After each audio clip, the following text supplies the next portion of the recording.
It's really appreciated. And we're happy that you're here with us today. Anybody else have any questions? We just had our friend Devin come in. He's been a long time incubator friend. He's a podcast. Devin's doing an initiative with Pokemon.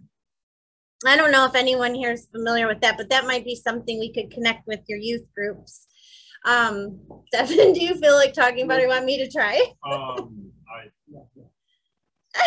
Putting him on the spot, sorry. But Devin and his wife, Erin, have always been really big into the possibilities for Pokemon of our downtown and creating walkability and those kind of things. Can you talk about that a little bit? Well, I mean, more than just understanding that it's one of the few things naturally getting people to walk around downtown is, oh, okay, this camera is that it's this silly game that hundreds of millions of people like to play, and it's not being capitalized on. That's one of the only things getting people to actually interact with the downtown area. Yeah. And that there aren't any businesses hospitable to people who are doing that, who are just casually traversing the area. So just figuring out how to get places to be more accommodating for people who are doing that and to capitalize on the bits of traffic that do come down here. Because what I notice is the exact opposite, is that there's sort of an ostracizing like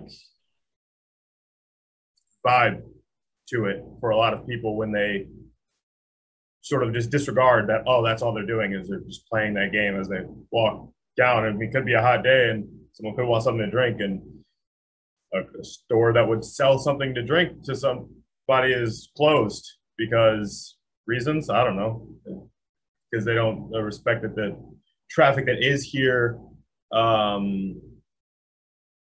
it would be here for any reason other than solely the purpose of that business, I suppose. So yeah, that.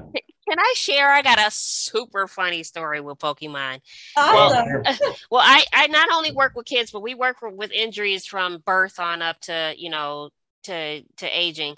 So we were doing a senior driver event called Car Fit, where the driver would just come and get their car checked out, like you would come and get your car seat checked out for your kid. You can come and get your car checked out for, as an adult driver. And we do like measurements to see like where your seat should fit and let you know some ideas on how far you should be looking over the steering wheel and all that good stuff, all free or whatever. So anyway, we're out in the woods doing this for a community that, is not accessible to the city. So they came out to the park and I had one driver that kept passing by. And so I finally stopped her. She was an older driver. I stopped her and I said, "Hey, are you coming to get your car fit?" And she was like, "No, I'm looking for Pokemon." So she had to be like 65 years old, but she was looking for Pokemon. She was just driving, looking at her phone. So I invited her over. I invited her over and she came and got her car fit. Yeah, two people were looking for Pokemon that day, and one of them happened to join our car fit event for a senior driver. So, anyways, it worked. Now you're onto something. Now we have to make sure they're walking. By the way, this is just one example. Pokemon just happens to be the most popular of these games. The company that makes them, Niantic, is they have 3 or 4 games. I think 2 out currently, other than Pokemon. One's Jurassic Park themed, and the other is a more original concept they've created. I think they're in development on another IP to make these augmented reality games where you're interacting with your own environment through your device. And I mean, I don't know if any of you actually played the game, but it's heavily integrated with your environment.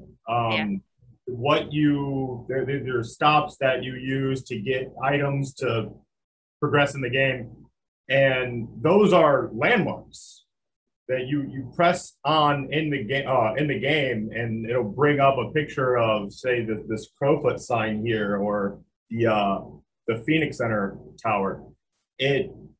So it gets people involved in their local infrastructure as well. Like I think it's not really a scandal, but they're in press trying to make it out to be that because they had to increase the range of effectiveness to play the game during COVID because of social distancing, and they've decreased it back to where it was before. And so people are trying to make it as if they're making the game harder. Really, they just made the game exactly how it was before the pandemic started.